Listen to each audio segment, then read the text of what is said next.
සෙනගක් මහිමයෙන් සැමදා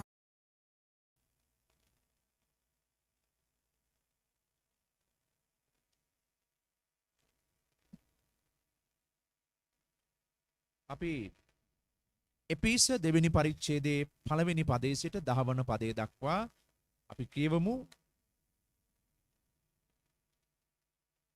එපිස දෙවන පරිච්ඡේදය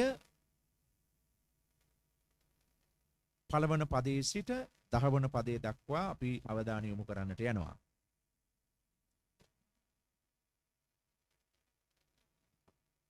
එපිස දෙවන පරිච්ඡේදය පළවන පදයේ සිට 10 වන පදය දක්වා. නුඹලාගේ වරද සහ පාප කරන කොටගෙන මැරී සිටි කල උන්වහන්සේ නුඹලා ජීවත් කළසේක. පෙර කාලයේ නුඹලා මේ ලෝකයේ ව්‍යවහාරය ලෙසත් අකීකරු කමේ පුත්‍රයන් තුල දැන් ක්‍රියා කරන්නා වූ ආත්මය වන ආකාශයේ බලයේ අධිපතියාගේ කැමැත්තේ හැටියටත් ඒවායෙහි හැසිරුණහුය. ඔවුන් අතරේ අප සියල්ලෝද වරක් අපේ මාංශයේ තෘෂ්ණාවල හැසිරෙමින් මාංශයටත් සිතටත් කැමති දේ කරමින් ස්වභාවයෙන් අනික් අයමෙන් උදහසේ දරුවෝව සිටියෙමුව. නමුත් දෙවියන් වහන්සේ දයාවෙන් පොහොසත්ව සිටිනසේක.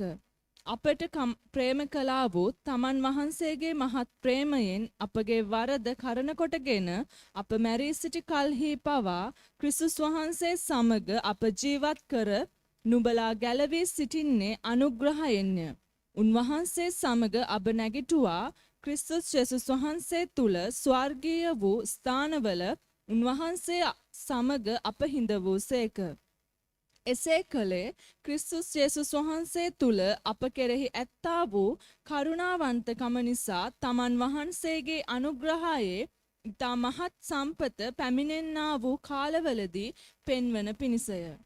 මක් නිසාද ඇදහිල්ල කරන කොටගෙන ඒ අනුග්‍රහයෙන් නුඹලා ගැලවී සිටින්නහුය. එය නුඹලාගෙන්ම නොව දෙවියන් වහන්සේගේ දීමනාවය. කිසිවෙක් පාරට්ටු කර නොගන්න පිණිස ඒක ක්‍රියාවලින් නොවේ. මක් නිසාද අපි වනාහි යහපත් ක්‍රියා කරන පිණිස ක්‍රිස්තුස් යේසුස් වහන්සේ තුල මවනු ලැබ දෙවියන් වහන්සේගේ කර්මාන්තයව සිටිමුව. ඒ යහපත් ක්‍රියාවල අප හැසිරෙන පිණිස දෙවියන් වහන්සේ ඒවා කලින් සූදානම් කළසේක.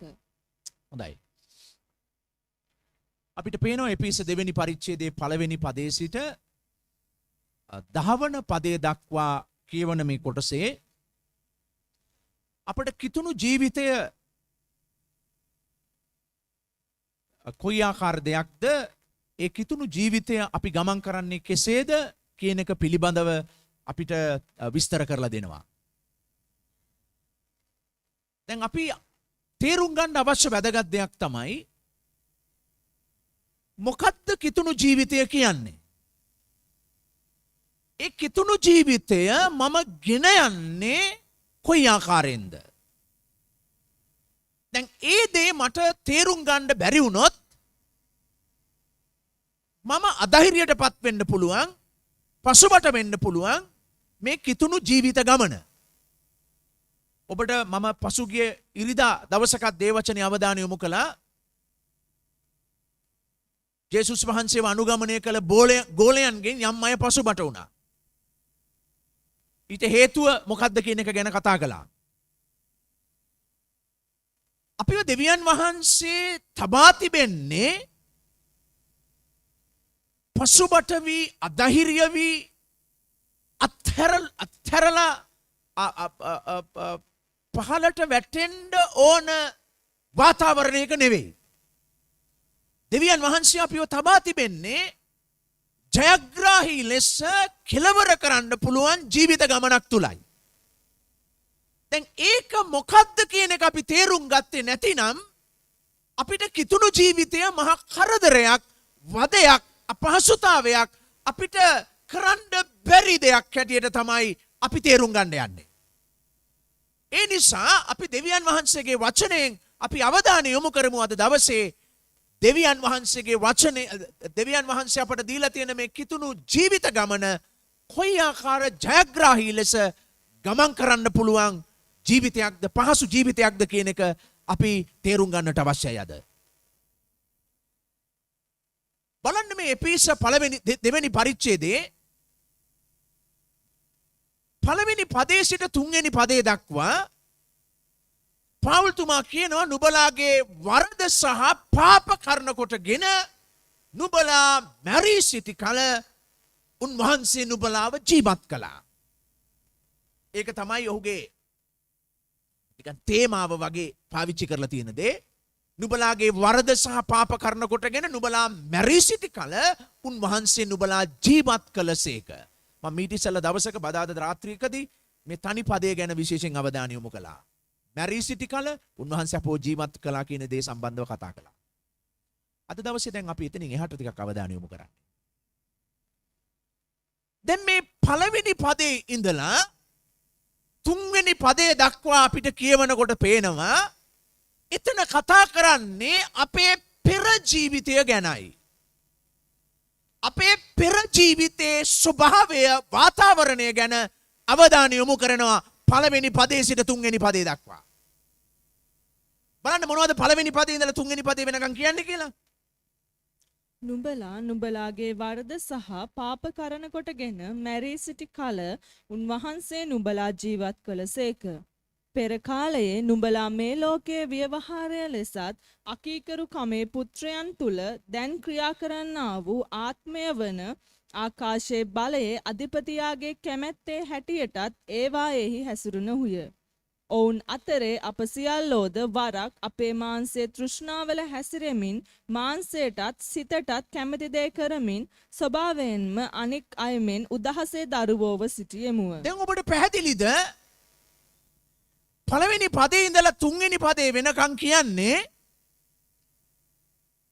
අපේ පෙර ජීවිතේ මොන ආකාර ජීවිතයක් හැටියට තිබුණාද කියන එක ගැනයි. දැන් මොනවද මෙතන පාවුල්තුමා කියන්නේ? නුඹලා පෙර කාලේ මේ ලෝකයේ ව්‍යවහාරය ලෙස උඹලා ජීවත් වුණු අය. ඒක තමයි අපේ පෙර තත්වය කියලා කියනවා. කොහොමද පෙර තත්වය?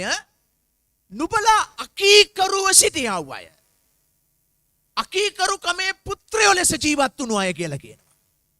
එතකොට දැන් මොකද්ද මිනිස්සෙකුගේ ගැලවීම ලබන්න පෙර ජේසුස් වහන්සේට තම ජීවිතේ බාර දෙන්න පෙර තත්වය ඔහු මුරණ්ඩුයි.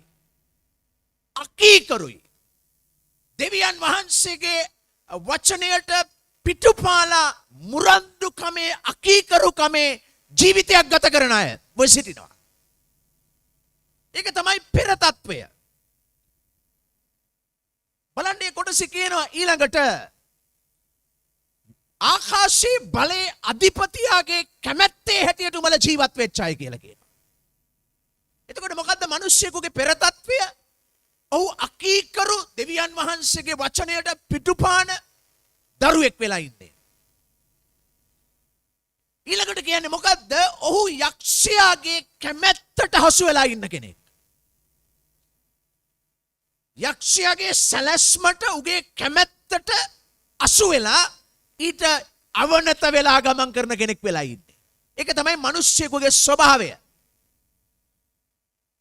අද මේ පොළවේ මිනිස්සෙක් ජීවත් වෙන්නේ දෙවියන් වහන්සේගේ සම්බන්ධතාවෙන් දුරස්ව.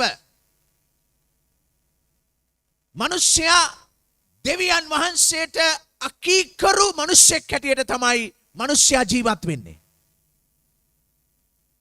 මිනිස්යව පාලනය කරන්නේ මෙහෙවන්නේ යක්ෂයාගේ ආත්මය විසින්.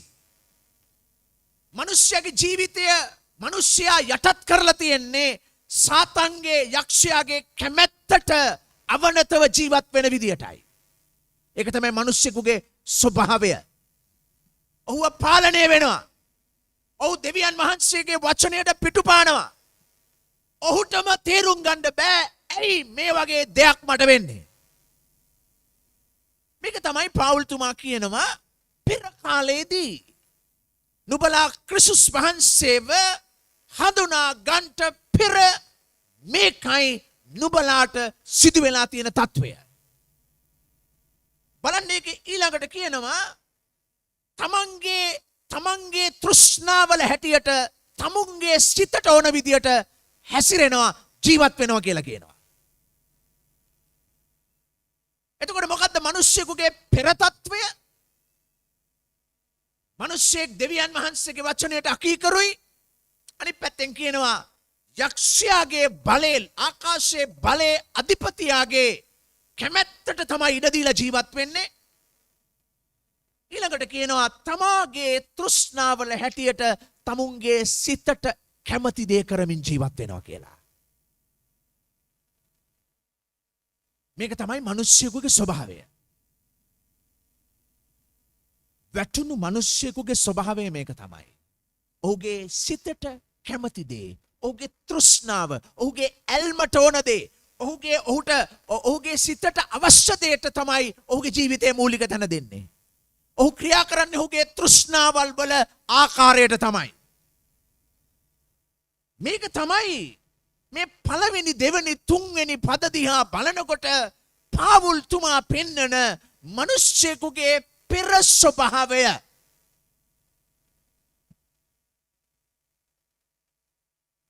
ප්‍රේමවන්ත සහෝදර සහෝදරී මේක ඉතාමත් හොඳින් තේරුම් ගන්නට අවශ්‍යයි. මේක තමයි ක්‍රිස්තුස් වහන්සේ නැතිව, දෙවියන් වහන්සේ නැතිව මිනිස්සෙකුගේ ස්වභාවය. ඔහු සාතන්ට හසු වෙලා ඉන්නේ. ඔහු දේව මඟ පෙන්වීමට පිටුපාලා ජීවත් වෙමින් සිටින්නේ. ඔහුගේම මමත්වය තෘෂ්ණාව තමන්ටම ඉඩ දීලා තමන්ව තමයි තමන් පාලනය කරමින් ගමන් කරන්නේ. ඒක තමයි මිනිස්සෙකුගේ වැටුණු ස්වභාවය. ඕක තුල තමයි මිනිස්සු පොරබදන්නේ. ඕක තුල තමයි මිනිස්සු කියන්නේ මට නිදහසක් නැහැ, මට ජයග්‍රහණයක් නැහැ. ඇයි මට මේ විදියට වෙන්නේ? මොකද්ද මගේ මේ කාලකන්ණි ජීවිතය කියලා කියන්නේ ඔන්න ඕකටයි. ඔන්න ඔය තත්වය තුල තමයි මිනිස්සයා ක්‍රිස්තුස් වහන්සේ නැතිව සිටින්නේ. දෙවියන් වහන්සේ නැතිව, ක්‍රිස්තුස් වහන්සේ නැතිව මිනිස්සෙකුගේ ජීවිතේ ස්වභාවය ඔන්න ඕකයි. ඔහු යක්ෂයාට හසු වුණු කෙනෙක්. යක්ෂයාගේ පාලනය තුල ජීවත් වෙන කෙනෙක්. ඔහුගේ මාංශයට කැමති දේ තමන්ගේ සිතට ඕන විදියට හසු වෙලා ජීවත් වෙන කෙනෙක්. ඔහු දෙවියන් වහන්සේගේ සැලැස්මෙන් පිට උන්වහන්සේගේ වචනයට අකීකරුව උන්වහන්සේගේ මාර්ගයෙන් ඉවත්ව ජීවත් වෙන කෙනෙක්. මේක තමයි මිනිස්යාගේ ස්වභාවය. ඔහු දෙවියන් වහන්සේ නැතිව ජීවත් වෙන්නේ. පාවුල්තුමා මේ ස්ථානයේ කියනවා පළවෙනි දෙවෙනි තුන්වෙනි පදවල මිනිස්සෙකුගේ පෙර ස්වභාවය දෙවියන් වහන්සේ නැතිව තමාව සහ යක්ෂයාව කේන්ද්‍ර කරගත් ජීවිතයකින් ගමන් කරන්නේ. ඊළඟට හතරවෙනි පදේ පටන් අරගෙන අටවෙනි පදේ වෙනකම්ම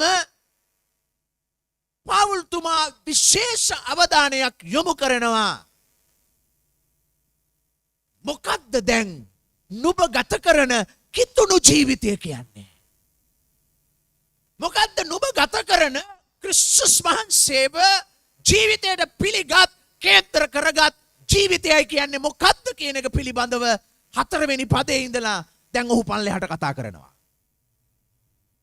දැන් බලන්න හතරවෙනි පදේ පටන් අරන් නමුත් දෙවියන් වහන්සේ දයාවෙන් පොහොසත්ව සිටිනසේක. අපට ප්‍රේම කළා වූ තමන් වහන්සේගේ මහත් ප්‍රේමයෙන් අපගේ වරද කරන කොටගෙන අප මැරී සිටි කල්හි පවා ක්‍රිස්තුස් වහන්සේ සමග අප ජීවත් කර නුඹලා ගැලවී සිටින්නේ අනුග්‍රහයෙන්ය.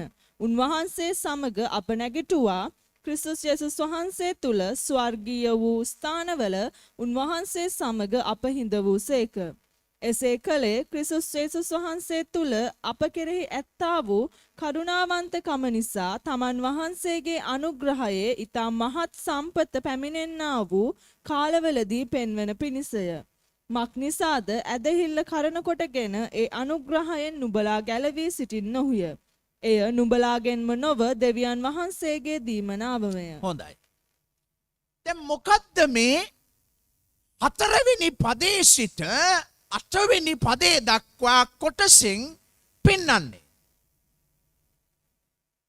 අපි දැක්කා පළවෙනි පදේ සිට 3 වෙනි පදේ දක්වා කොටසේ පාවුල්තුමා පෙන්නනවා මිනිස්යාගේ පෙර ස්වභාවය දෙවියන් වහන්සේ සහ ක්‍රිස්තුස් වහන්සේ නොමැති ජීවිතයක ස්වභාවය මොකක්ද කියලා. ඒක දෙවියන් වහන්සේට ක්‍රිස්තුස් වහන්සේට අකීකරු කැරලිකාර ජීවිතයක්. එතන තව එක කොටසක් මට මගහැරුණා. බලන්න 3 වෙනි පදේ කියනවා මේ තත්ත්වය නිසා දෙවියන් වහන්සේගේ උදහසට මිනිසයා ලක්ව සිටිනවා කියලා. කියනව නේද? 3 වෙනි පදේ. ස්වභාවයෙන් අනික් අයමෙන් උදහසේ දරුවෝව සිටියෙමු. දැන් මිනිසයාගේ තත්ත්වය මොකද්ද? දෙවියන් වහන්සේගේ අනුග්‍රහයක් නැහැ. දෙවියන් වහන්සේගේ කරුණාවක් නැහැ. දෙවියන් වහන්සේව සම්බන්ධ වීමක් නැහැ. දෙවියන් වහන්සේගේ මිනිසයා උරුම කරන් තියෙන දේ මොකද්ද? දේව උදහස. රෝම පළවෙනි පරිච්ඡේදයේ 18 වෙනි පදෙත් කියනවා මිනිසයා දෙවියන් වහන්සේගේ උදහසට ලක්ව සිටින්නේ කියලා. ඔබ දන්නවද? ආදම් ඒවගේ වැටීමේ සිට දෙවියන් වහන්සේට විරුද්ධව ජීවත් වෙන මනුස්ස ස්වභාවය ගැන බයිබලයේ කියන්නේ මිනිසයා දෙවියන් වහන්සේගේ උදහසට ලක් වී සිටිනවා කියලායි. එතකොට හොඳින් තේරුම් ගන්න මිනිස්යාගේ පෙර ස්වභාවය මොකද්ද? යලිත් 4 වෙනි පදයට යන්න ඉස්සෙල්ලා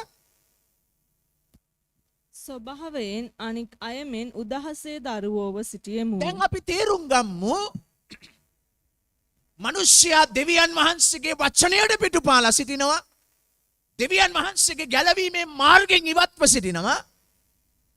මිනිස්යාව යක්ෂයාගේ කැමැත්තට හසු කරගෙන ඉන්නවා.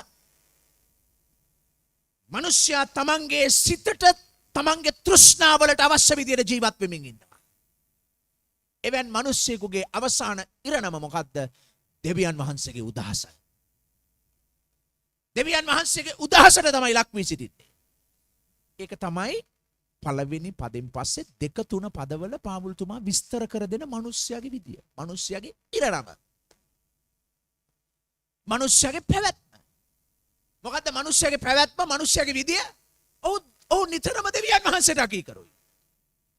ඔව් නිතරම දෙවියන් වහන්සේගේ වචනයට පිටුපාමින් ජීවත් වෙනවා. මොකද්ද ස්වභාවය? ඔව් යක්ෂයා මෙහෙවනවා.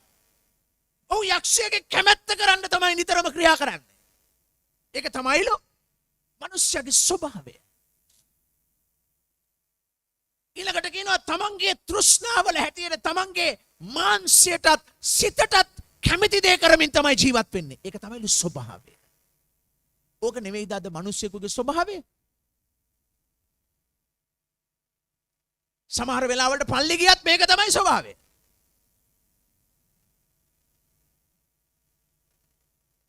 ඒ අපි ක්‍රිස්තියානි ජීවිතේ දන්නේ නැහැ. අපි ඉමු ටික ටික ඉස්සරහට මේක තේරුම් ගමු. දැන් එහෙම කෙනෙකුගේ ඉරණම මොකද්ද? දෙවියන් වහන්සේගේ උදහසට ලක්වීමයි. එතකොට පාවුල්තුමා ඉතා පැහැදිලිව පෙන්වන දේ තමයි එපිස පළවෙනි මේ දෙවෙනි පරිච්ඡේදයේ මුල් කොටසේ මිනිස්යාගේ ස්වභාවය සහ ඔහුගේ ඉරණම. අපි සියලු දෙනා මෙවැනි ස්වභාවයක් තුලින් ජීවිතයට ගමන් කරමින් සිටින්නා වූ අයව සිටිනවා. අපේ ඉරණම උනේ දෙවියන් වහන්සේගේ විනිශ්චයයි. දෙවියන් වහන්සේගේ උදහස අප කෙරෙහි තිබෙන්නේ. ඒක තමයි මිනිස්යාගේ මේ ඉරණම. ඒක තමයි මිනිස්යාගේ ස්වභාවය සහ ඊට තිබෙන තීන්දුව. දේව විනිශ්චය දෙවියන් වහන්සේගේ උදහසට මිනිස්යා භාජනය වූ කෙනෙක්. ඒ කාගෙනද කියන්නේ? පොදු මිනිස්යාගේ ස්වභාවය. එතකොට අපි මොනවට වෙන් වෙච්ච අයද? දේව උදහසට ලක්කුණු මිනිසෙක් අපි. අලෝ මේක තේරුම් ගන්න.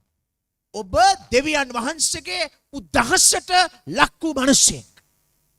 දෙවියන් වහන්සේගේ වචනයට පිටුපාපු මිනිසෙක්. දෙවියන් වහන්සේට යක්ෂයාගේ කැමැත්තට අනුව ජීවිතය අරගෙන යන මිනිසෙක්. ඒ නිසා දෙවියන් වහන්සේගේ උදහසට පාත්‍ර වුණු මිනිසෙක්. නමුත් ඔබත් මාත් කොතරම් වාසනාවන්ත ආශිර්වාදලත් සෙනගක්ද 4 වෙනි පදයේ කියනවා යේසුස් වහන්සේ අපට ප්‍රේම කළා. 4 වෙනි පදයේ කියන්නේ ඒකයි. උන්වහන්සේ අපට ප්‍රේම කළා. අපිව දාලා තිබුණේ දේව උදහසට ලක් වුණු කෙනෙක් හැටියටයි. අපිට අයිති වෙන්නේ දෙවියන් වහන්සේගේ දඬුවමයි. අපි යක්ෂයාගේ කැමැත්තට ජීවත් වුණු අය. අපේ සිතේ තෘෂ්ණාවට ජීවත් වෙමින් ඒවට ප්‍රේතකමින් ජීවත් වුණු අය. අපිට ලැබෙන්න ඕන තීන්දුව දේව උදහසයි. 4 වෙනි පදේ මොකද්ද කියන්නේ බලන්න. නමුත් දෙවියන් නමුත් වහන්සේ වැදගත්. නමුත් එසේ වූ නමුත් අපගේ තීන්දුව විනිශ්චය අපේ තීන්දුව දෙවියන් වහන්සේගේ උදහසට පාජනය වූ අයයි. නමුත් මොනවද කියන්නේ? නමුත් දෙවියන් වහන්සේ දයාවෙන් පොහොසත්ව සිටිනසේක.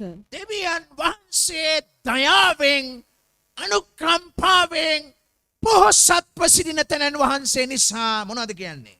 අපට ප්‍රේම කළා වූ තමන් වහන්සේගේ මහත් ප්‍රේමයෙන් අපගේ වරද කරන කොටගෙන අප මැරී සිටි කල්හි පවා ක්‍රිස්තුස් වහන්සේ සමග අප ජීවත් කර නුඹලා ගැලවී සිටින්නේ අනුග්‍රහයෙන්ය. 4 වෙනි පදේ සිට 8 වෙනි පදය දක්වා කොටසේ කරුණු කීපයක් අපට කියනවා අපි ලබා තිබෙන දේවල් පිළිබඳ.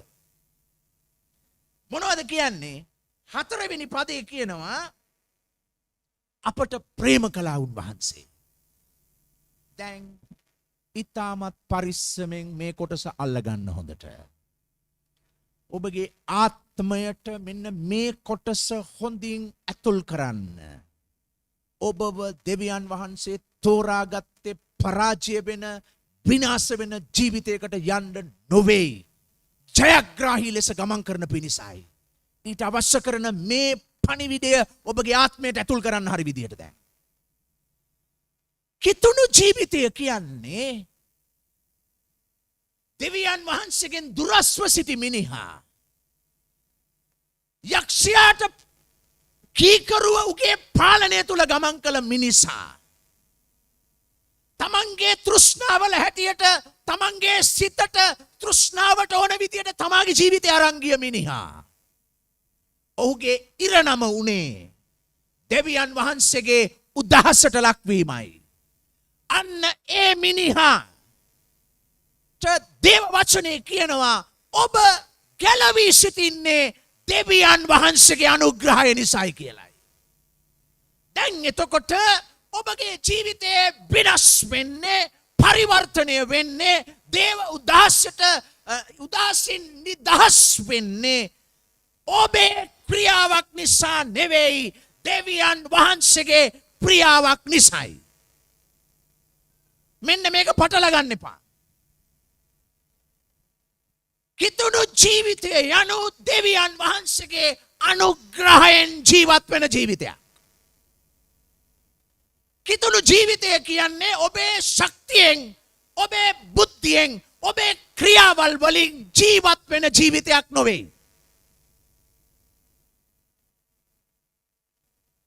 අපි පටල ගන්න යන්නේ එතකොටයි.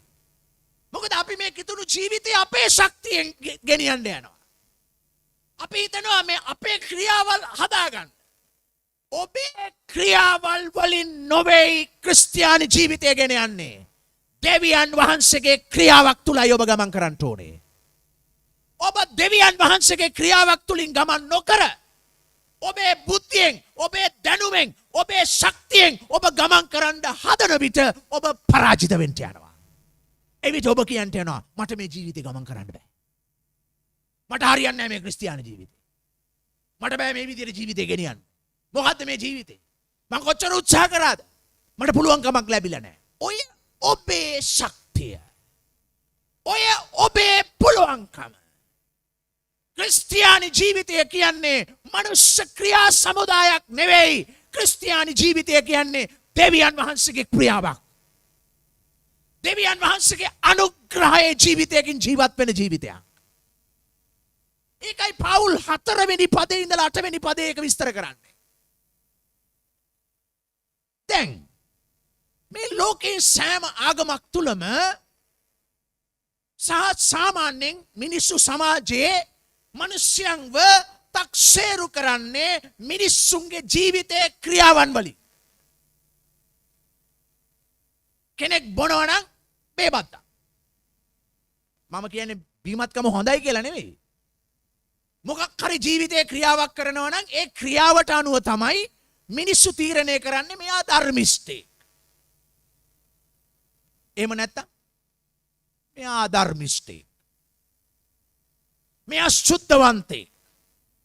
අපෝ මෙයා අපවිත්‍ර මිනිසෙක්.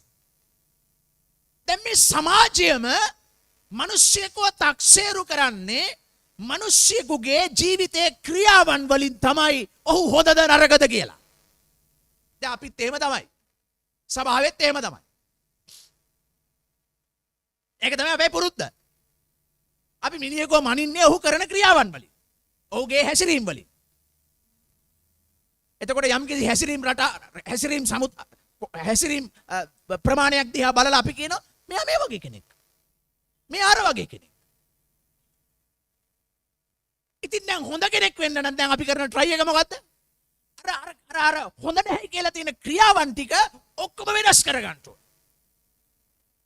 ඉතින් දැන් අපි හැටි දාගෙන අපේ ක්‍රියාවන් ටික වෙනස් කරගන්න ඕනේ. මොකද මං අපවිත්‍රයිනේ. මං හරි නෑනේ. මං අධර්මිෂ්ඨයෙක්නේ. මම දෙවියන් වහන්සේට විරුද්ධ කෙනෙක්නේ. දැන් මං හරි කෙනෙක් වෙන්න ඕන. මං හොඳ කෙනෙක් වෙන්න ඕන.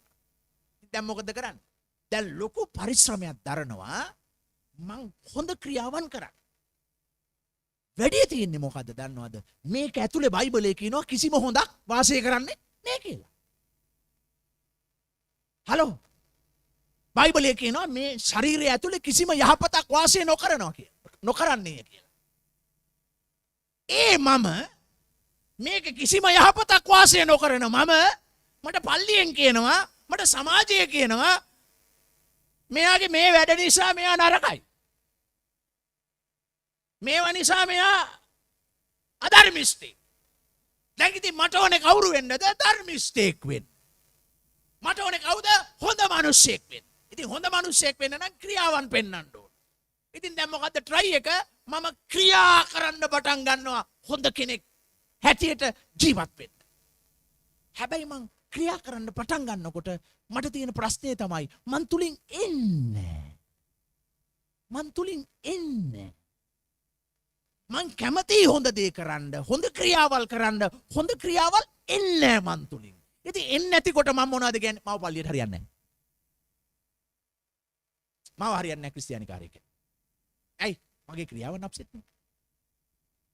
හැම මිනිහෙක්ම අද ක්‍රියාවන් වලින් තමයි තක්සේරු කරන්නේ හොඳද නරකද කියලා. ඔබ දැනගන්න ඕන වැදගත් දේ අද මේකයි. ඔබේ ක්‍රියාවන් වලින් නෙවෙයි ඔබ ගමන් කරන්න යන්නේ. ජේසුගේ අනුග්‍රහයෙන් තමයි ඔබේ ක්‍රිස්තියානි ජීවිතය ගෙන්නේ. ඒක මේ මුළු බයිබලයේම විස්තර කරලා තියෙනවා. ඔබේ ක්‍රියාවන් වලින් දුහන්න හැදුවම ඔබ කලකිරෙනවා. ඔබ අත්හැර දමනවා. ඒකයි 4 වෙනි පදේ කියන්නේ පාවුල්තුමා ඉතා පැහැදිලිව අපි දෙවියන් වහන්සේ දයාවෙන් පොහොසත්ව සිටින නිසා අපට ප්‍රේම කළා වූ තැනන් වහන්සේ. දැන් වැදගත් දෙයක් තියෙනවා. ඒකත් මිනිස්සෙකුගෙන් ආපු දෙයක්ද? ඒකත් අපිට දෙවියන් වහන්සේගෙන් ආපු දෙයක්. ඒකත් අපේ එකක් නෙවෙයි. අපේ ක්‍රියාවක් නෙවෙයි. කාගේ ක්‍රියාවක්ද? දෙවියන් වහන්සේගේ ක්‍රියාවක්. දෙවියන් වහන්සේ අපට ප්‍රේම කළා කියලා කියනවා. හලෝ. ඒක දෙවියන් වහන්සේගේ ක්‍රියාවක්. අපි උදාසන භාජනයේ වී සිටිනකොට, අපි පෞකාරයන්ව සිටිනකොට, අපි යක්ෂයාගේ කැමැත්තේ හැටියට ජීවත් වෙනකොට, අපි සිතේ තෘෂ්ණාවල හැටියට මාංශයේ තෘෂ්ණාවේ හැටියට ජීවත් වෙනකොට අපිට බයිබලයේ කියනවා දෙවියන් වහන්සේ දයාවෙන් පොහොසත්ව සිටිනවා. නිසා උන්වහන්සේ ඔබට ප්‍රේම කළා කියලා දේව වචනේ කියනවා. ඒක ඔබේ ක්‍රියාවක් නෙවෙයි. ඒක දෙවියන් වහන්සේගේ ක්‍රියාවක්. අපිට ඒකට හාලෙලූයා කියන්න පුළුවන් නේද? හාලෙලූයා. ඒක දෙවියන් වහන්සේගේ ක්‍රියාව. දැන් ඔබට ප්‍රේම කළේ උන්වහන්සේ ඔබ දේව කැමැත්තට ජීවත් වෙන නිසා නෙවෙයි. දෙවියන් වහන්සේගේ ආත්මයට අවනත වෙලා ඔබ ගමන් කරපු නිසා නෙවෙයි. ඔබ දෙවියන් වහන්සේගේ සිතට එකඟව ජීවත් වුණු නිසා නෙවෙයි. උන්වහන්සේ ඔබට ප්‍රේම කළේ රෝම 5 වෙනි පරිච්ඡේදයේ කියනවා ඔබ පව්කාරයෙක්ව සිටියේදී උන්වහන්සේ ඔබට ප්‍රේම කළා. දැන් ඔබ තේරුම් ගන්න ඕන ක්‍රිස්තියානි ජීවිතය කියන්නේ මොකක්ද කියන එක. ඒක ඔබේ ක්‍රියාවන් මත දුවන ජීවිතයක් නෙවෙයි. දෙවියන් වහන්සේගේ ක්‍රියාවන් මත දුවන ජීවිතයක්. ගොඩක් අය වරද්ද ගන්න යන්නේ නිසායි. ඒ නිසා 4 වෙනි පදේ කියනවා දෙවියන් වහන්සේ අපට ප්‍රේම කළා. ඒක දෙවියන් වහන්සේගෙන් ආපු දෙයක්. ඔබ කෙරෙහි දෙවියන් වහන්සේගේ ප්‍රේමය දෙවියන් වහන්සේ වෙතින් එවපු දෙයක්. ඒක ඔබගේ ළඟ ඉන්න කෙනා උප එකක් නෙවෙයි. බලන්න 5 වෙනි පදයට යනකොට කියනවා දැන් මේ 4 ඉඳලා 8 දක්වා පද කොටසනේ අපි ඉන්නේ. 4 ඉඳලා 8 වෙනකම් පද කොටසේ අපි ඉන්නේ. අපේ පළවෙනි කොටස පළවෙනි පදේ සිට 3 වෙනි පදය. අපේ දෙවෙනි කොටස 4 වෙනි පදේ ඉඳලා 8 වෙනි පදය. දැන් ඉන්නේ අපි 4 වෙනි පදේ සිට 8 වෙනි පදේ කියන කොටස ඇතුලේ. ඒකේ පළවෙනි දේ 4 වෙනි පදේ කියනවා උන්වහන්සේ ප්‍රේම කළා දයාවෙන් පොහොසත්ව නිසා. කාටද උන්වහන්සේ දයාවෙන් පොහොසත් වෙලා තියෙන්නේ? උද්දහසට ලක් වෙලා ඉන්න අයට. යක්ෂයාගේ කැමැත්තට ජීවත් වෙමින් සිටිය අයට. හලෝ. මේක තේරුම් ගන්න.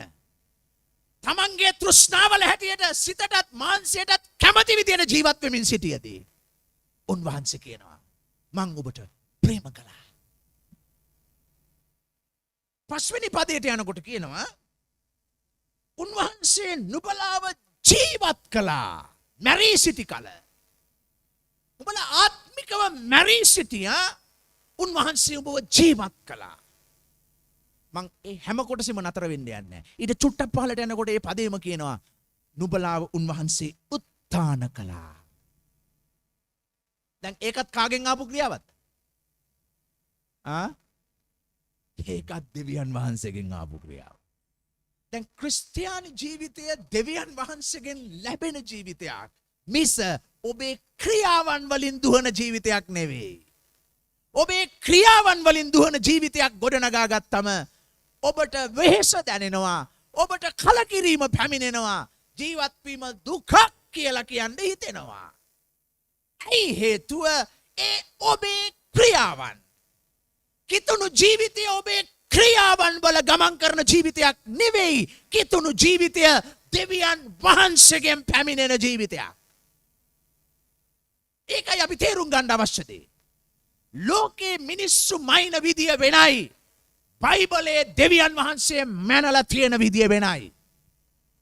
අපි මනින්නේ හැම දෙයක්ම මිනිස්සුන්ගේ ක්‍රියාවන් වලින්. දෙවියන් වහන්සේ ඒක වෙනස් කරලා තියෙනවා. දෙවියන් වහන්සේ මනින්නේ දෙවියන් වහන්සේගේ ක්‍රියාවක් තුලින් අපේ ජීවිතේ. ආමෙන්.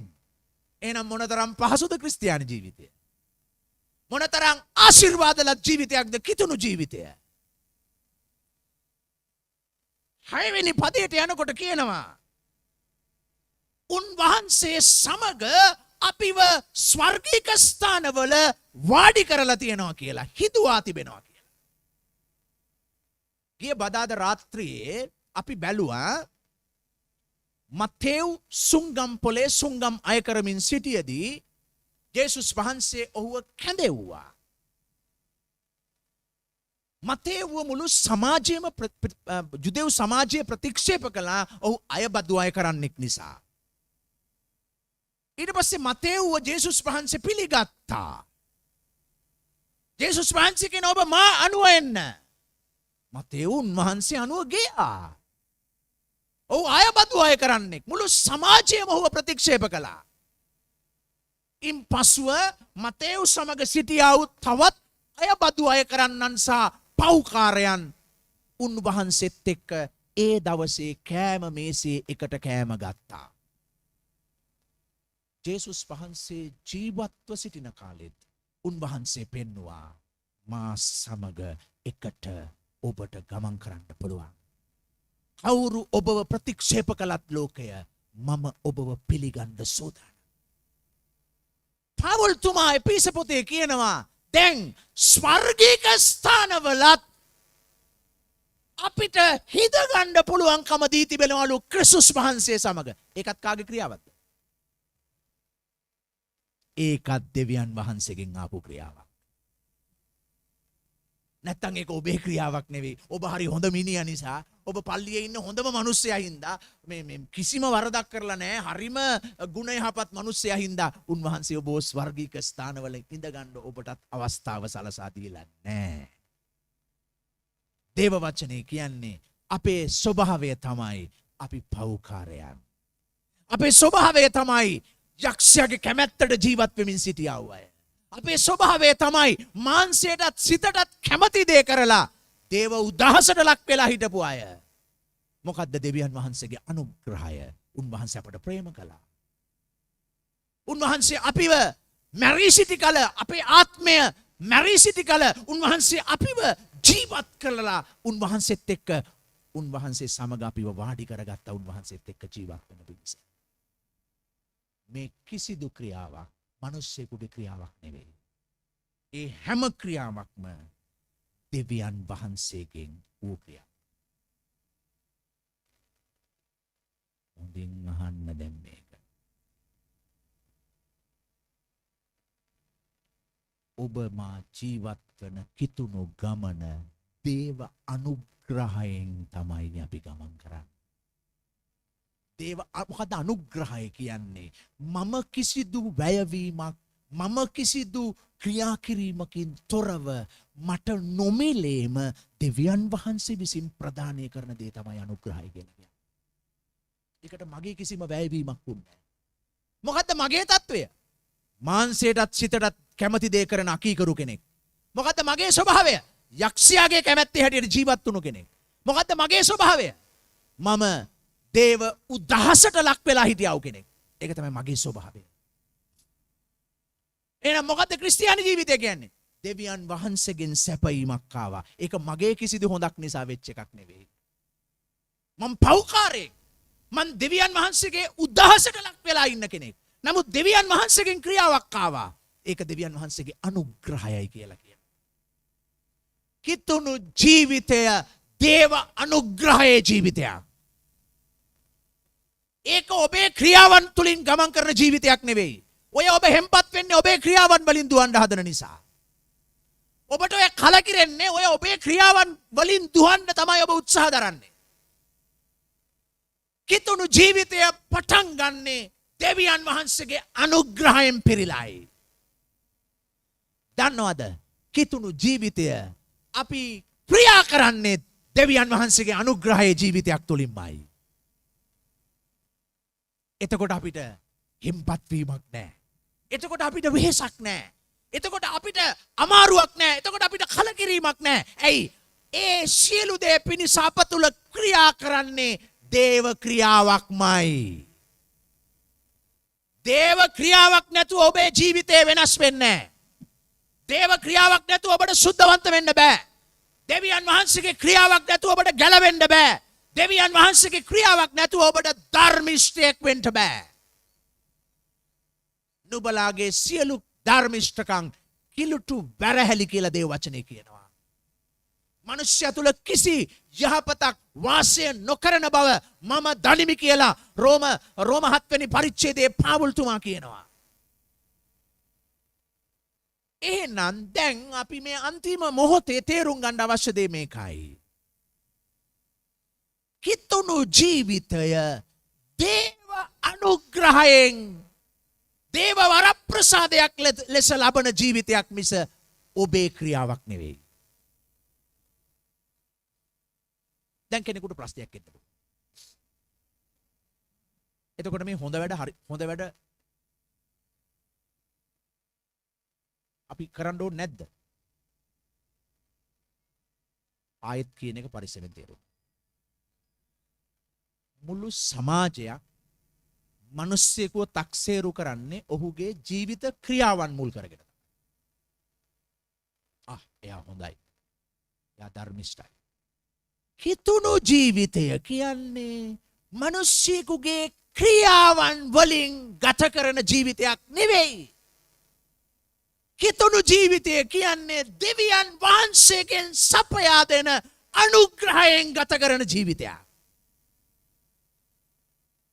ඒකයි අපි ආශිර්වාදලත් වාසනාවන්ත සෙනගක් වෙන්න යන්නේ. ඒවා අපේ ක්‍රියාවක් නෙවෙයි. දෙවියන් වහන්සේගේ මැදහත් වීමක් අපිට තියෙන්නේ. ඒකයි පාවුල් මේ 4 වෙනි පදේ ඉඳලා 8 වෙනි පදේ වෙනකම් විස්තර කරලා කියන්නේ අපි ලද සියල්ල දෙවියන් වහන්සේගේ අනුග්‍රහය. කියවන්න 8 වෙනි පදේ. මක්නිසාද ඇදහිල්ල කරන කොටගෙන ඒ අනුග්‍රහයෙන් නුඹලා ගැලවී සිටින්නහු. මොනවද කියන්නේ? ඒ අනුග්‍රහයෙන් නුඹලා ගැලවී සිටින්නහුය. දැන් අපි උදහසට ලක් වුණු අය. තව මොනවද කිව්වේ? මාංශයටත් සිතටත් කැමති දේ කරමින් සිටියව අය. යක්ෂයාගේ කැමැත්තේ හැටියට ජීවත් වුණු අය. දෙවියන් වහන්සේගේ වචනයට අකීකරු වුණු සෙනගක්. බයිබලයේ පැහැදිලිව කියන 8 වෙනි පදේ. නුඹලා දෙවියන් වහන්සේගේ අනුග්‍රහයෙන් ගැලවී සිටින්නහුය. එහෙනම් අපේ ජීවිතයේ පරිවර්තනය අපේ ජීවිත ගමනේ කිතුණු ජීවිත ගමනේ පටන් ගැම්ම සිදු වෙන්නේ දෙවියන් වහන්සේගේ අනුග්‍රහයෙන්. ඒක දෙවියන් වහන්සේගේ ක්‍රියාවක්. 9 වෙනි පදයට යනකොට කියනවා නුඹලා කිසිවෙක්ට ඒක පාරට්ටු කර නොගන්නා පිණිස ඒක මිනිස්සෙකුගේ ක්‍රියාවලින් නෙවෙයි කියලා කියනවා. ඒක දේව ක්‍රියාවක්. දෙවියන් වහන්සේගේ ක්‍රියාවක් ගැලවීම කියලා කියන්නේ. ඒක ඔබේ ක්‍රියාවක් නෙවෙයි. ඊට පස්සේ කියනවා 8 වෙනි පදේ බලන්න. එය නුඹලාගෙන්ම නොව දෙවියන් වහන්සේගේ දීමනාවය. 8 වෙනි පදේ මුලින් ඉඳලා කියවන්න. මක්නිසාද ඇදහිල්ල කරන කොටගෙන ඒ අනුග්‍රහයෙන් නුඹලා ගැලවී සිටින්නහුය. දැන් අනුග්‍රහයෙන් නුඹලා ගැලවී සිටිනවා. තව එක වචනයක් එතනට සම්බන්ධ වෙනවා. ඇදහිල්ල කරන කොටගෙන. දැන් ඊටා පරිස්සමෙන් මේක අල්ල ගන්න ඕනේ. ඇදහිල්ල කරන කොටගෙන දෙවියන් වහන්සේගේ අනුග්‍රහය නිසා තමයිලු කියන්නේ දෙවියන් වහන්සේගෙන් සපයන ලද දෙයක් නිසා තමයිලු අපි ගැලවී සිටින්නේ. කිතුණු ජීවිතේ අපිට අදහන්නත් අනුග්‍රහය දෙවියන් වහන්සේගෙන් ලැබී තිබෙනවා. දැන් හොඳට තේරුම් ගන්න. අපිට අදහන්නත් දේව අනුග්‍රහය අපට දෙවියන් වහන්සේගෙන් ලැබී තිබෙනවා. දැන් එතකොට මේ කිතුණු ජීවිතය පටන් ගන්නේ ඇදහිල්ල පාවිච්චි කරන්න ඕනේ. ඇදහිල්ල තමයි අපි භාවිතා කරන දෙයක් හැටියට තියෙන්නේ. ඒකත් අපිට දෙවියන් වහන්සේගෙන් ලැබුණු දෙයක්. මේ තරම් වාසනාවන්ත ජීවිතයක් මේ ලෝකේ කොහෙවත් නැහැ. මම වාසනාවන්ත කියන වචනේ කාට හරි වැරදි කියලා හිතෙන්න පුළුවන්. නමුත් මට තේරෙන භාෂාවෙන් මම දන්න සිංහල භාෂාවෙන් මට කියන්න පුළුවන් හොඳම වචන එක තමයි. මෙච්චර වාසනාවන්ත ජීවිතයක් වෙන කොහෙවත් නැහැ. ඇයි? හොඳට බලන්න. පැහැදිලිව දේව වචනේ කියනවා. ඇදහිල්ල කරන කොටගෙන ඒ අනුග්‍රහය අපිව ගලවා තිබෙනවා කියලා. ඒ ඇදහිල්ල අනුග්‍රහය මිනිස්සෙක් තුලින් නික්මෙන දෙයක් නෙවෙයි. ඒ ඇදහිල්ල අනුග්‍රහය දෙවියන් වහන්සේ තමයි ඒකට මුල පුරලා තියන්නේ. මේකට මුල පිරීම අපි නෙවෙයි. දෙවියන් වහන්සේගේ මුල් පිරීම. බලන්න ඒක 9 වෙනි පදයට යනකොට අපිට තව පේනවා. කියවන්න ඒක. 8 9 2 මේකට කියවන්න. මක්නිසාද ඇදහිල්ල කරන කොටගෙන ඒ අනුග්‍රහයෙන් නුඹලා ගැලවී සිටින්නහුය. ඇදහිල්ල කරන කොටගෙන ඒ අනුග්‍රහයෙන් නුඹලා ගැලවී සිටින්නහුය. ඊළඟට මොනවද කියන්නේ? එය නුඹලාගෙන්ම නොව එය නුඹලාගෙන් නොවේ. එහෙනම් කාගෙන් ආපු දෙයක්ද ඒක? දෙවියන් ඒක වහන්සේගේ දෙවියන් වහන්සේගෙන් ආපු ක්‍රියාවක්. හලෝ. දැන් එතකොට මේ ක්‍රිස්තියානි ජීවිතේ අනුග්‍රහය දෙවියන් වහන්සේගෙන් එනවා. ඇදහිල්ල තැබීමේ පුළුවන්කමත් උන්වහන්සේ අපට දී තිබෙනවා. ඇදහිල්ල කියන්නේ මගේ බුද්ධියේ ක්‍රියාවක් නෙවෙයි. ඇදහිල්ල කියන්නේ මගේ හැඟීම් වලින් මතුවෙන ක්‍රියාවක් නෙවෙයි. ඇදහිල්ල කියන්නේ දෙවියන් වහන්සේගෙන් අප කරා පැමිණ තිබෙන දෙයක්. ඒ ඇදහිල්ලත් අනුග්‍රහයත් තුල තමයි අපිට කියනවා අපි ගැලවෙන්න යන්නේ. ඒක කාගේ ක්‍රියාවක් කියලා කියනවද? ඒක දෙවියන් වහන්සේගේ ක්‍රියාවක්. එහෙනම් ඔබ අද ජේසුව අඳුනාගත් දේව දරුවෙක් බවට පත්වෙන්න මුලපිරීම කළේ ඔබ නෙවෙයි. ඒකට මුල් පියවර තැබුවේ දෙවියන් වහන්සේමයි. ඉන්පස්සේ ඒ ජීවිතේ එතැන් සිට ඔබව සම්පූර්ණත්වය කරා අරන් යන ගමන කරන්නේත් උන්වහන්සේගෙන් එන ක්‍රියාවක් තුලින්මයි. කොහොමද මම ඒක කියන්නේ? බලන්න 9 වෙනි පදේ 10 වෙනි පදේ දැන්. කිසිවෙක් පාරට්ටු කර නොගන්න පිණිස ඒක ක්‍රියාවලින් නොවේ. ඒක ක්‍රියාවලින් නෙවෙයි. දැන් මිනිස්සු මනින්නේ ක්‍රියාවන් වලින්.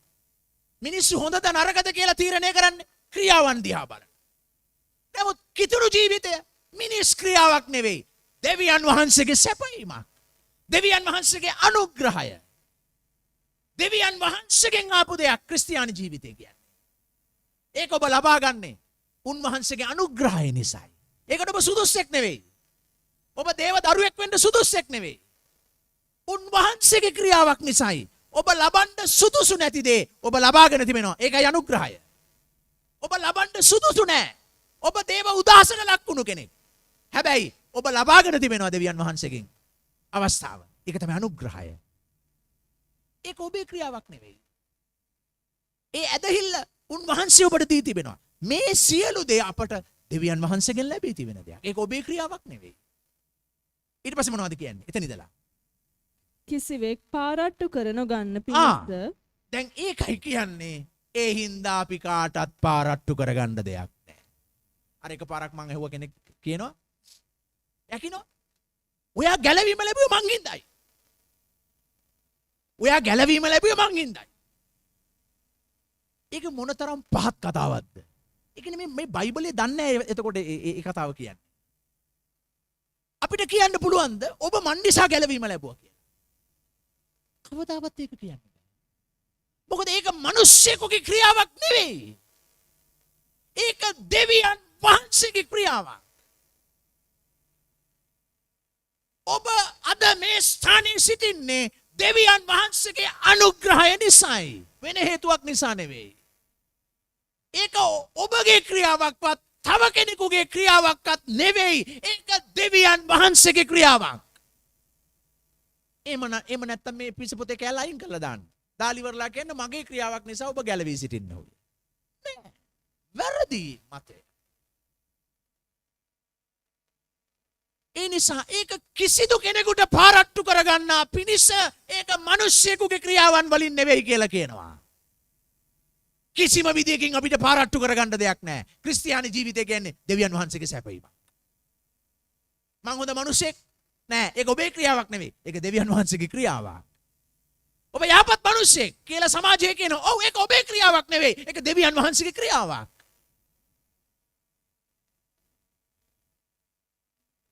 අපිට පාරට්ටු කරගන්න දෙයක් නැහැ. අපි සේවය කළාම අපි පාරට්ටු කරගන්නවා. අපිට පාරට්ටු කරගන්න දෙයක් නැහැ. බයිබලයේ කියනවා දෙවියන් වහන්සේගේ ක්‍රියාවක්. ඒක මිනිස්සෙකුගේ ක්‍රියාවක් නෙවෙයි කියලා. ඔබ මේ ක්‍රිස්තියානි ජීවිතය ගමන් කරන්න යන්නේ සහෝදර සහෝදරි ඔබේ ජීවිතයේ ක්‍රියාවන් වලින් නෙවෙයි. අනුන්ගේ ජීවිතයේ ක්‍රියාවන් වලිනුත් නෙවෙයි. ඔබ ක්‍රිස්තියානි ජීවිතය ගෙන යන්නට යන්නේ දෙවියන් වහන්සේගේ ක්‍රියාව තුලයි.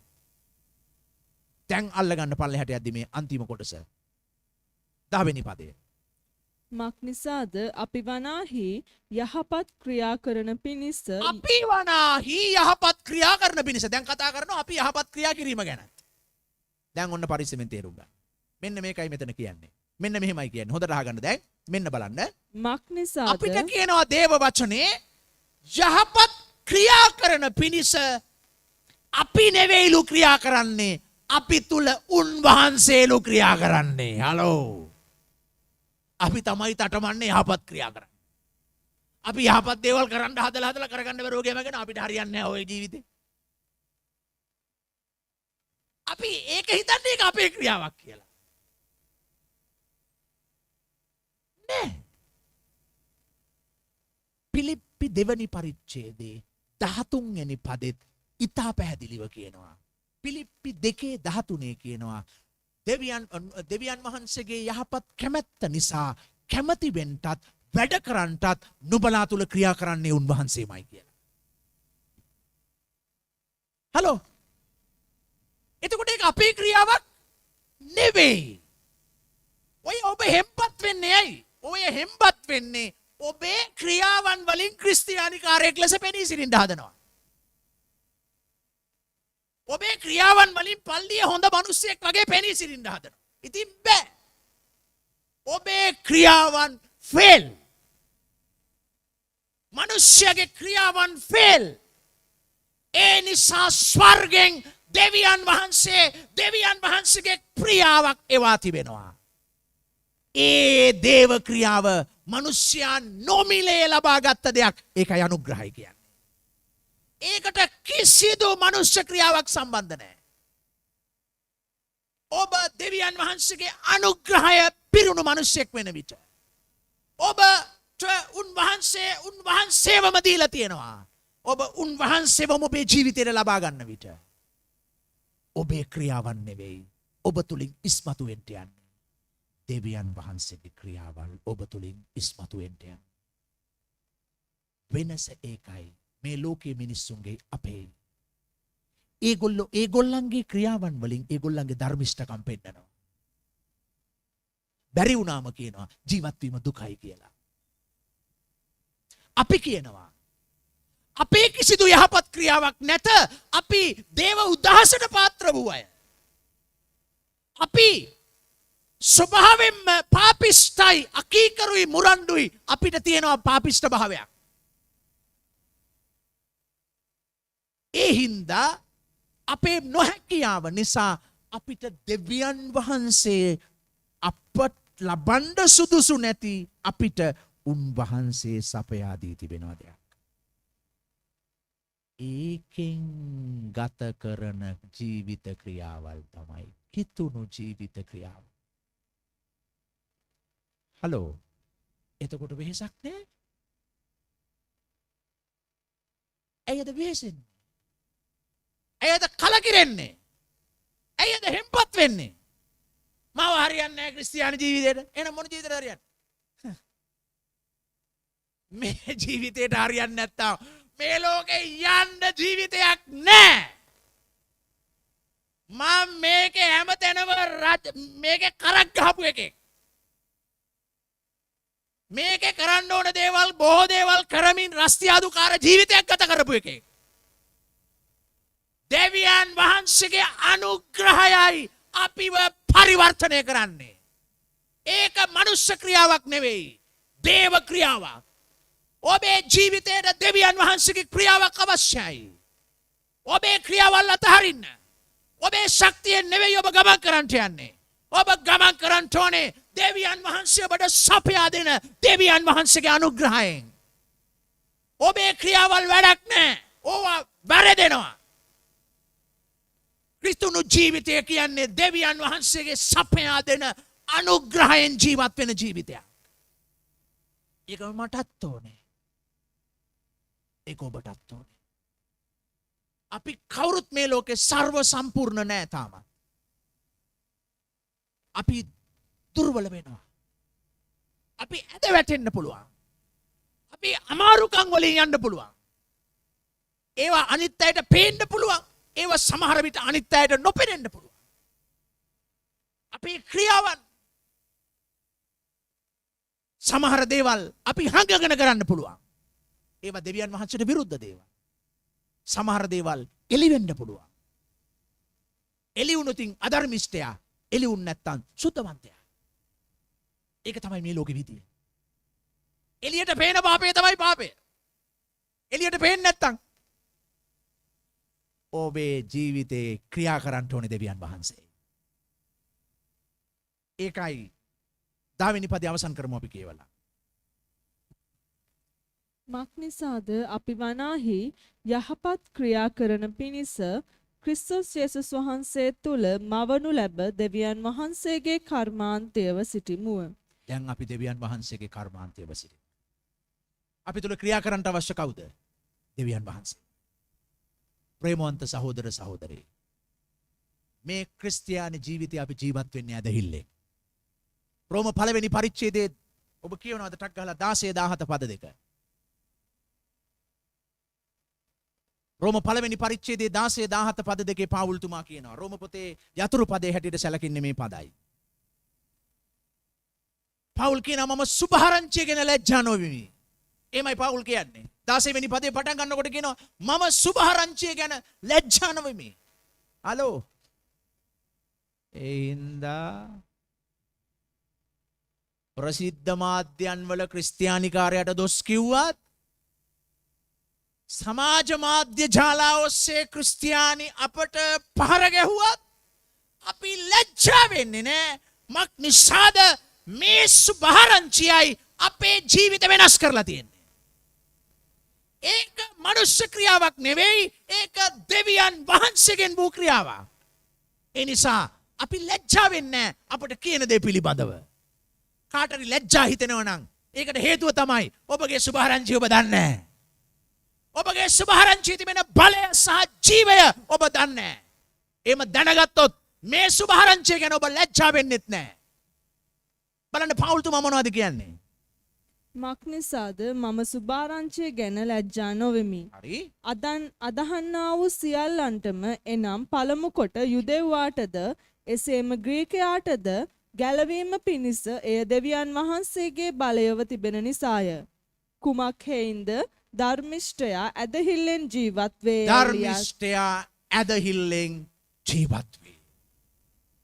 ඔහුගේ ගමන දෙවියන් වහන්සේ සපයා දෙන දේ මත යැපීමෙන් ජීවත් වෙන ජීවිතයයි. ධර්මිෂ්ඨකම පැමිණෙන්ට යන්නේ ඇදහිල්ලෙන්. දෙවියන් වහන්සේ සපයලා දෙන දෙයක් තියෙනවා. දෙවියන් වහන්සේ සපයලා දෙන දේ මත රැඳී සිටින ඇදහිල්ල මත තමයි ඔබේ ජීවිතේ තීන්දුව වෙන්න යන්නේ. ඔය පදේ පාවුල්තුමා උපුටා ගන්නේ හබක්කුක් දෙවෙනි පරිච්ඡේදයේ. දැන් ඒක පෙරලා ගන්න අමාරුද දන්නේ නැහැ. හබක්කුක් දෙවෙනි පරිච්ඡේදයේ 4 වෙනි පදේ. හබක්කුක් දෙවෙනි පරිච්ඡේදයේ 4 වෙනි පදේ කියනවා.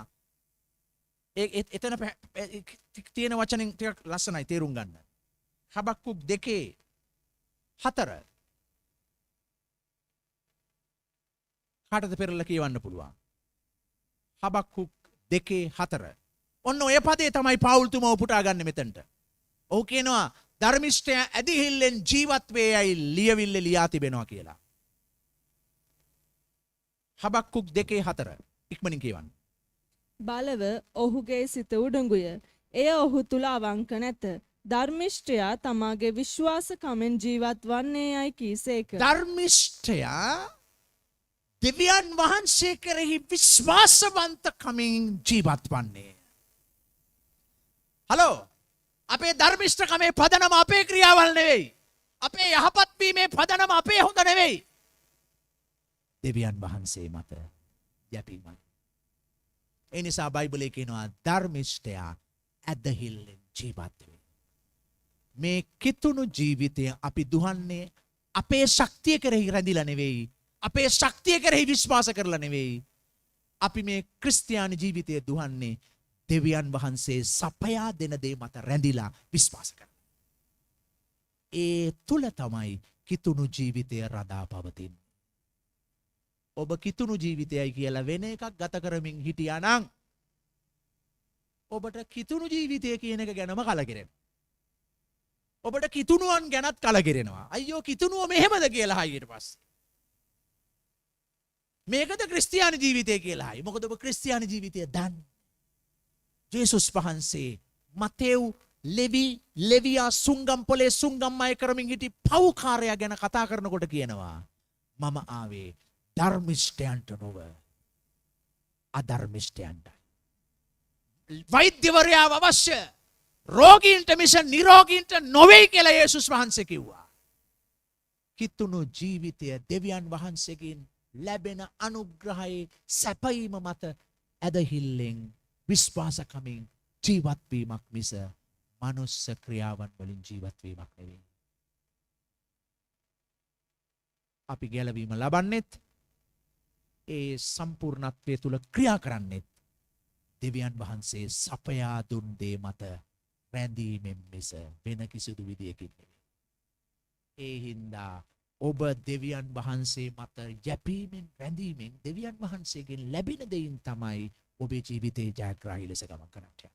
අපි නැගිටිමුද ස්වල්ප වේලාවක් සියලු දෙනා.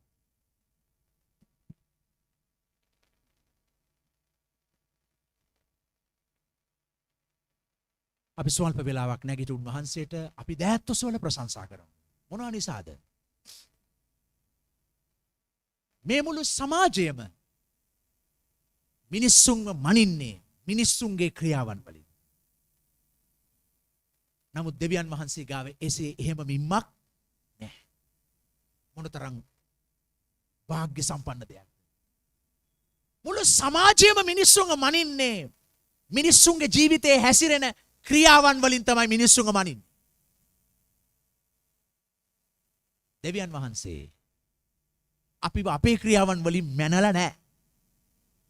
අපේ ක්‍රියාවන් වලින් මනින්නේ මිනිස්සු. මෙයා හොඳයි නරකයි. මෙයා ධර්මිෂ්ඨයා, මෙයා අධර්මිෂ්ඨයා, මෙයා සුද්ධවන්තයා, මෙයා අසුද්ධ කෙනෙක්. ඒ මිනිස්සුන්ගේ බාහිර ක්‍රියාවන් වලින් තමයි මිනිස්සු මනින්නේ. අපි දෑත්වසවල දෙවියන් වහන්සේට ප්‍රශංසා කරමු. දෙවියන් වහන්සේ අපි එහෙම මැනලා නැහැ. අපි පව්කාරයව සිටියේදී යක්ෂයාගේ කැමැත්තේ හැටියට ජීවත් වෙද්දී මාංශයටත් සිතටත් කැමති දේ කරමින් ජීවත් වෙද්දී අපි හං අඩු ගහිලා තියෙන්නේ. අපේ ඉරණම මොකද්ද? උදාහසට ලක් වූ අය. අපේ කිසිදු ක්‍රියාවක් පාස් නැහැ. Sir fail. අපි ෆේල්.